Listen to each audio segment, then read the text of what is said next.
What decision are we trying to make here? Hey, I am Chuck, the bureaucrat, and today I'm going to say something that at first is going to sound like heresy.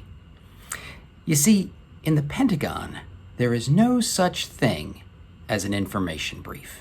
Now, you can go to FM 6-0 back in Appendix B, and it gives you a whole description of briefings. And you've got your mission brief, where the leader disseminates information to his staff. You've got a staff coordination briefing, where there's an exchange of information between staff elements. And you've got a decision brief, where information flows upwards towards a leader so they can make decisions. And at the same time, the manual describes an information brief. But check out the way it describes it. It says that it presents information in a form that is easily understood by the audience. And it goes on to say that there's no conclusion, no recommendations. And let me tell you something. There is no time in the Pentagon for senior executives to be sitting down and absorbing information that is not designed to reach conclusions and make decisions. There's just not time to be swapping recipes and trading Star Wars trivia facts.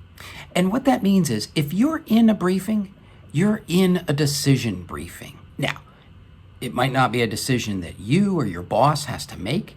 It might not be a decision that has to be made today, but there is a decision that will result from the briefing you're in. So, when you prep your boss for a briefing, there's 4 things that you want to be crystal clear on. The first one is, what decision does this information influence? Secondly, you want to be clear on who is actually going to make this decision. The third thing to make sure that your boss understands going into the briefing is, when does the decision need to be made? And keep in mind that as time passes, there's a tendency for decision space to close. That is, viable options go away because time has passed. And that means that even though no overt decision is being made, that inaction infects the decision that will finally be made. And the last thing, and you always want to be clear on this, is what are the equities to your boss? And before you say, there are no equities for my boss, let me tell you that there are at least 2 equities that always exist. The first one is money. If there's another office or organization and they're getting an expanded program, well, that money's going to have to come from somewhere, and you are a potential bill payer. And even if another organization is losing money, what that means is it increases the likelihood that when there's future bill payer drills, that you could be a bill payer yourself.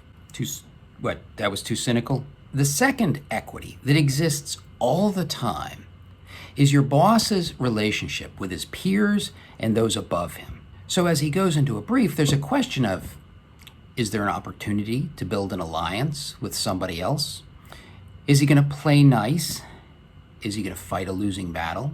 Is this a major decision that he has concerns about, even though it may not be his decision to make? So the next time that somebody says, oh, this is just an information brief, really?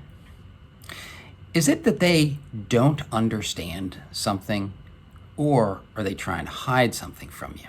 And when an action officer comes back to you and says, oh, no, it was just an information brief, have them think back through the meeting to make sure they're not missing the decision that was discussed in that meeting. It's not paranoia if they really are out to get you. Hey, look, I am Chuck, the bureaucrat. Subscribe to my YouTube channel. I'm trying to assemble tools to help make you as successful as you can be, because you've got a hard job, and trust me, very little makes it easier. So in the meantime, do a good job. We're counting on you, and I'll talk to you later.